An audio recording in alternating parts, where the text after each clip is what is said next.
ایک چھوٹے سے گاؤں میں ایک لڑکا رہتا تھا. اس کا نام ایان تھا. ایان قدرت، نیچر سے گہرا لگاؤ رکھتا تھا. جانور اس کے پاس محفوظ محسوس کرتے تھے. وہ پرندوں سے نرمی سے بات کرتا. وہ خوشی سے واپس چہکتے. ایک صبح کچھ جادوئی ہوا. ایک چڑیا نے صاف صاف بات کی. گڈ مارننگ ایان، اس نے کہا. ایان کی آنکھیں حیرانی سے کھل گئیں. وہ اب جانوروں کی بات سمجھ سکتا تھا.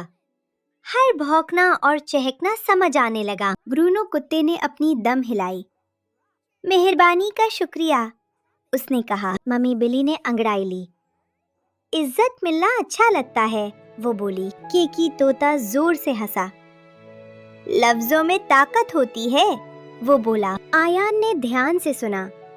اس نے انہیں کبھی نہیں ٹوکا. ایک دن زور کی آوازیں آئیں. جنگل ڈر سے کانپ اٹھا. پیڑ کاٹے جا رہے تھے. جانور رو رہے تھے اور بھاگ رہے تھے. ایان جنگل کی طرف بھاگا. رکو، پلیز رکو، وہ چلایا. ایلو ہاتھی اداسی سے چنگھاڑا. ہمارے گھر ٹوٹ رہے ہیں. چھوٹے پرندے کانپ رہے تھے.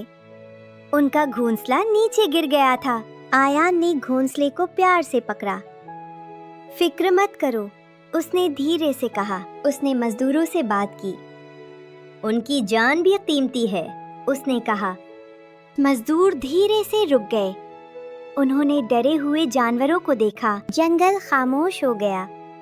دل نرم ہونے لگے. گاؤں والے جمع ہو گئے. انہوں نے ایان کی بات سنی. جانور بھی درد محسوس کرتے ہیں، اس نے کہا. یہ دنیا ان کی بھی ہے. سردار نے سوچ کر ہاں میں سر ہلایا. چلو ہم ان کی حفاظت کریں. اس دن پیڑ بچا لیے گئے. جنگل نے پھر سے سانس لی. کیکی نے فخر سے پنکھ پھڑپھڑائے. عزت میں جادو ہے. ایان ہلکا سا مسکرایا.